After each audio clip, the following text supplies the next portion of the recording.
Olá, pessoal! Tudo bem com vocês? Todo mundo em paz, tranquilo, cabecinha boa? E bom, tá? Estamos aqui para mais uma videoaula, nossa terceira videoaula da disciplina de Fundamentos da Administração.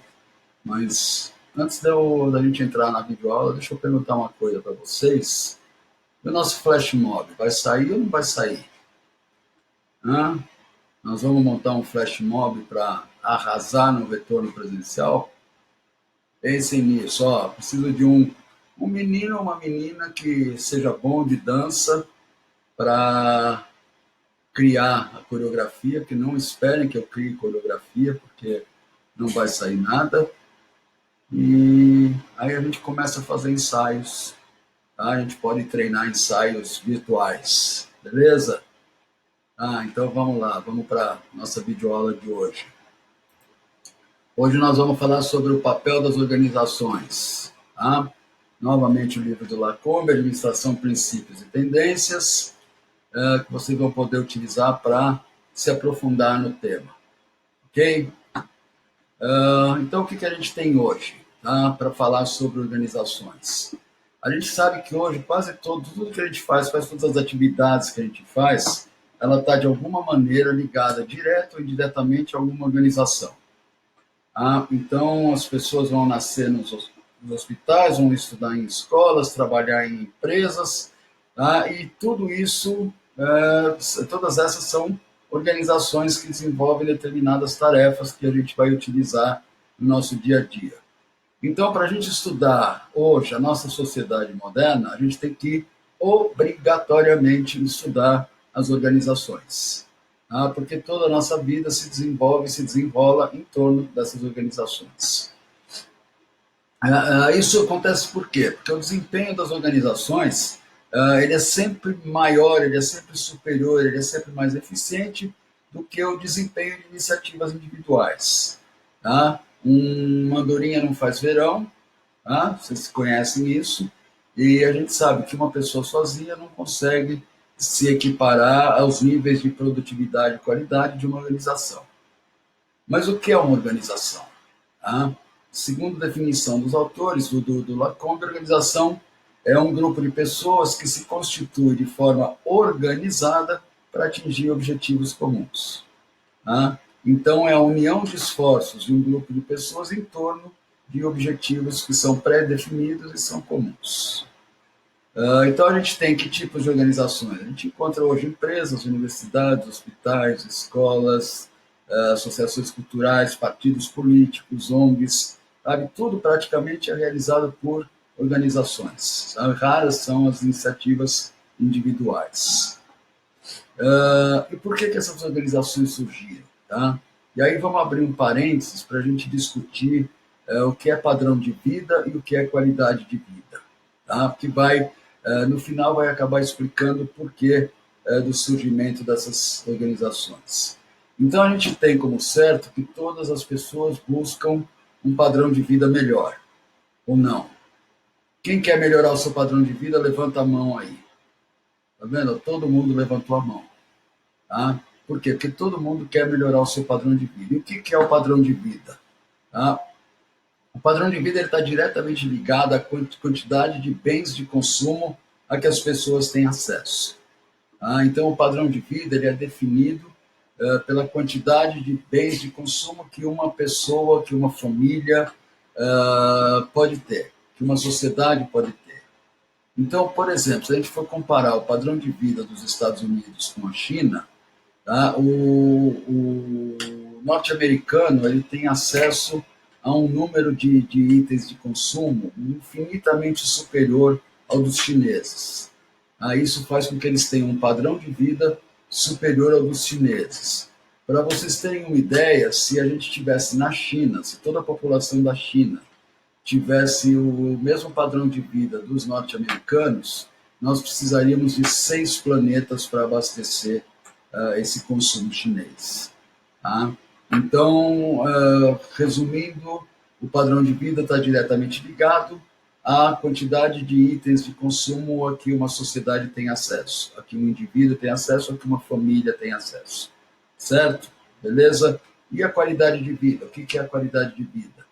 A qualidade de vida ela vai estar diretamente ligada, tá, a questões como autoestima, bem-estar pessoal, capacidade funcional, capacidade de fazer as coisas, nível socioeconômico, estado emocional, interação social, atividade intelectual, autocuidado, suporte familiar, estado de saúde. Quer dizer, a qualidade de vida está ligada ao bem-estar das pessoas, está ligada ao estilo de vida das pessoas, ao bem-estar dessas pessoas. Tá?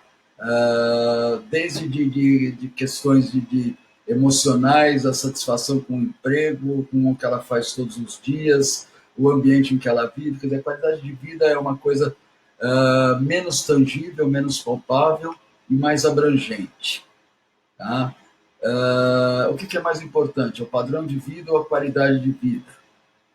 Isso eu deixo para vocês pensarem e cada um vai ter vai chegar à sua conclusão. Tá?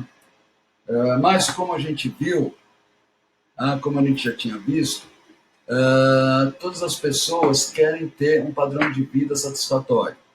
Tá? Traduzindo isso, todas as pessoas querem ter acesso a uma maior quantidade de bens de consumo. Tá? E a partir dessa necessidade das pessoas, desse desejo das pessoas de melhorarem o seu padrão de vida, é que foram surgindo e evoluindo as organizações. Porque para melhorar esse padrão de vida, as pessoas precisavam ter acesso a uma quantidade maior de itens de consumo. Essa população, essa sociedade, esse número de pessoas vinha crescendo regularmente, constantemente, tá? E querendo acesso a um maior número de bens de consumo. Tá? Para isso, era necessário que se aumentasse a quantidade de produção de bens de consumo. E para aumentar a quantidade de produção de bens de consumo, foi necessária uma estruturação social em torno das organizações. Para quê? Para obter maior produtividade e poder possibilitar um crescente padrão de vida para as sociedades. Tá? Isso é uma verdade? Também deixo para vocês pensarem. Foi assim que a coisa aconteceu? Foi. Tá? Na minha opinião, foi. A partir da Revolução Industrial, a coisa aconteceu dessa maneira.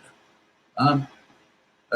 Então vamos lá, resumindo, todo mundo quer ter um padrão de vida satisfatório. Para ter um padrão de vida satisfatório, ele precisa ter o quê? Um alto padrão de consumo. Para que ele tenha esse alto padrão de consumo, ele tem que ter um alto nível de produção per capita. Isso requer alta produtividade. Para que se obtenha alta produtividade, é necessária a especialização.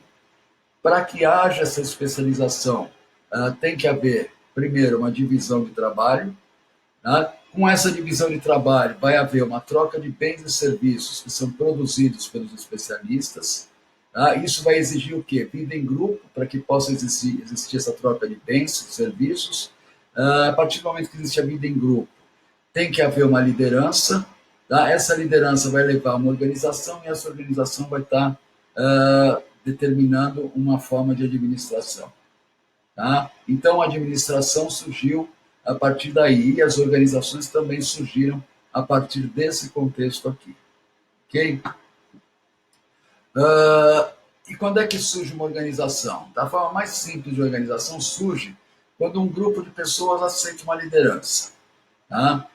Então, esse tipo de organização em que um grupo de pessoas aceita uma liderança e passa a seguir essa liderança, a gente vai encontrar desde lá das tribos mais primitivas. Tá? Sempre existia um chefe, sempre existia um cacique, sempre existia um líder. Ok? Então, a forma gráfica mais simples da gente representar isso é essa. A gente tem um líder e, seguindo esse líder, nós vamos ter diversos seguidores. Beleza? Vamos em frente. Com o passar do tempo, essas organizações foram se tornando mais complexas. Por quê? Porque elas foram crescendo, elas foram abrangendo maiores mercados, maiores grupos sociais, e na medida que elas cresciam e abrangiam esses maiores grupos sociais, elas passaram a ter mais complexidade. Então, hoje a gente já vê organizações que têm um líder, continua tendo um líder, tá? O básico é ter um líder. E aí a gente vai ter seguidores em diversos níveis hierárquicos.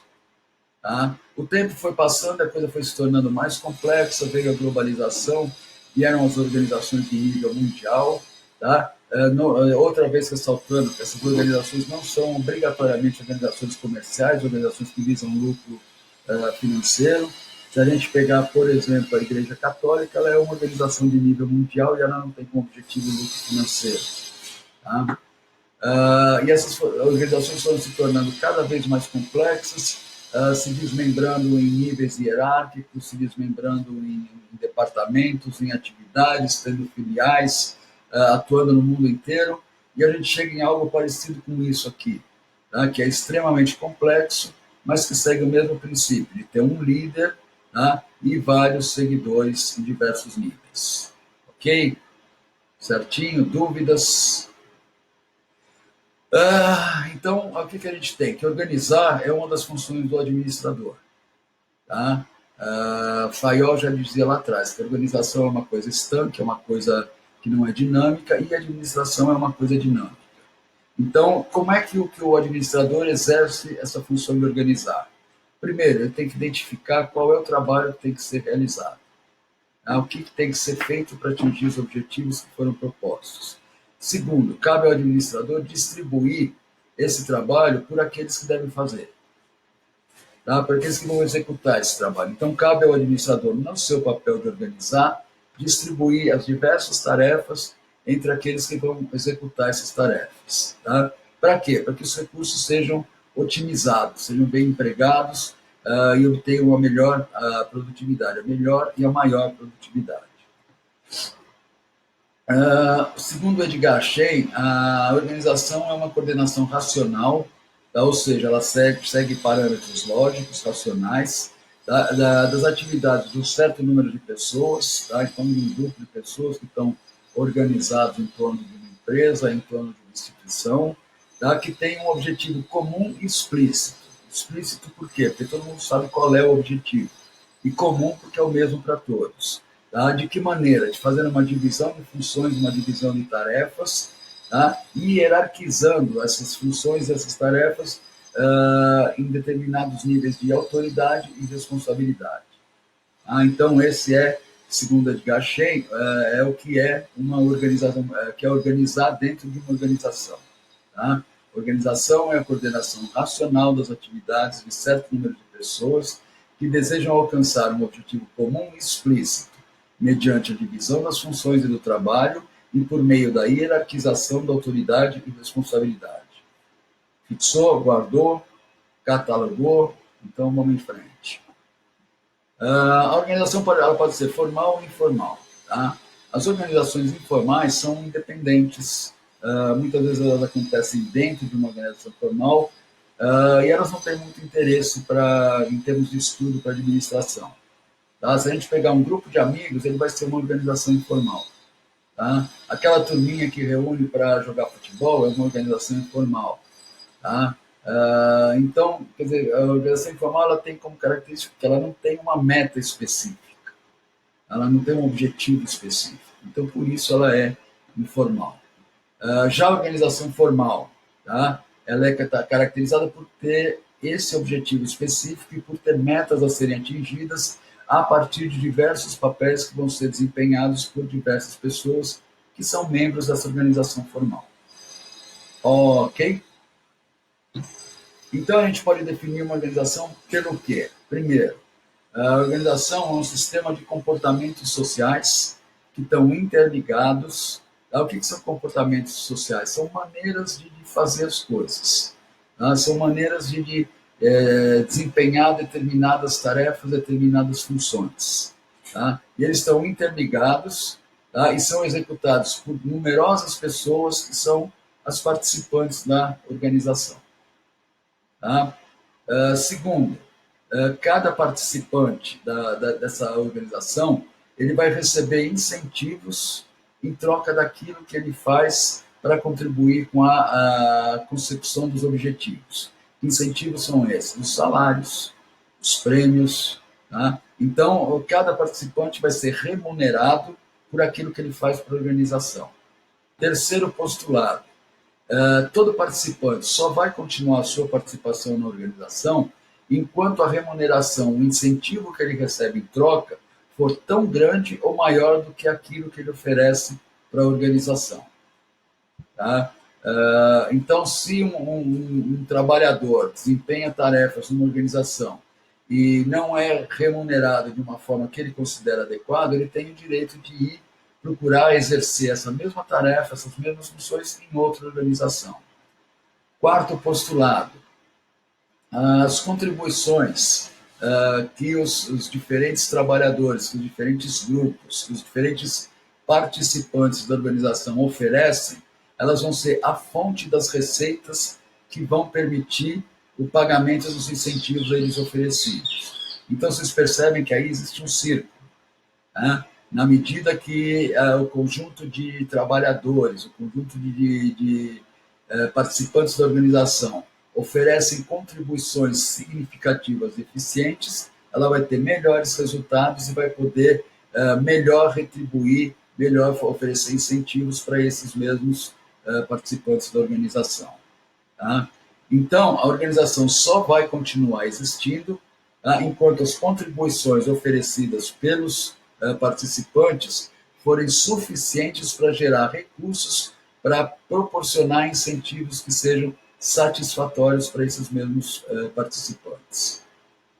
Ok? Belezinha? Essas organizações, elas não são eternas. Tá? Não é porque você criou uma organização que ela nunca mais vai deixar de existir. A organização, elas são sistemas imperfeitos. Tá? E elas são sistemas imperfeitos e as imperfeições são corrigidas por quem? Por nós, administradores. Tá?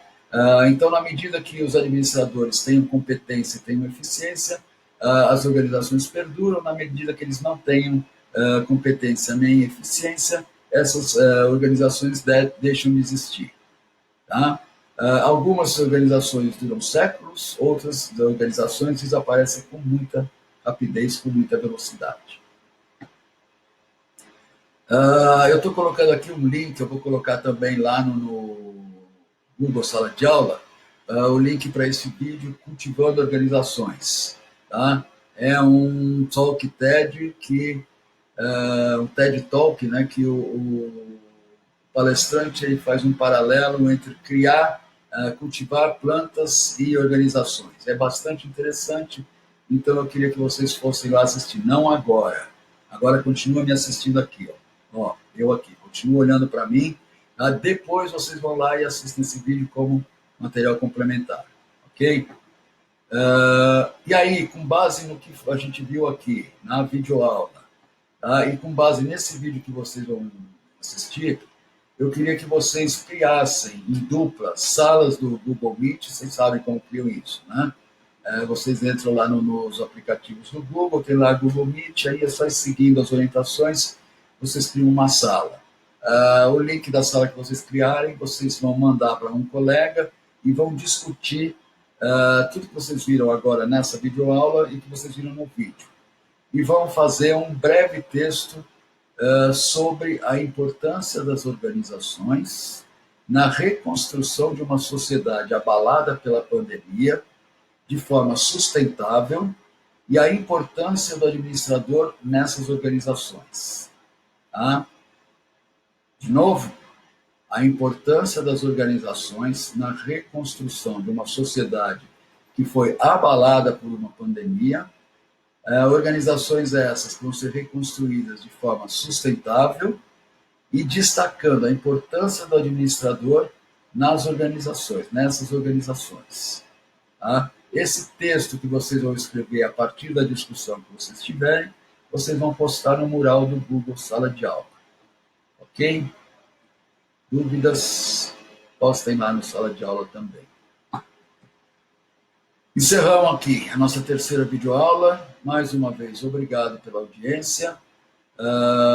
Continuem pensando seriamente no nosso Flash Mob. Tá? Um abraço em todos e até a próxima. Tá?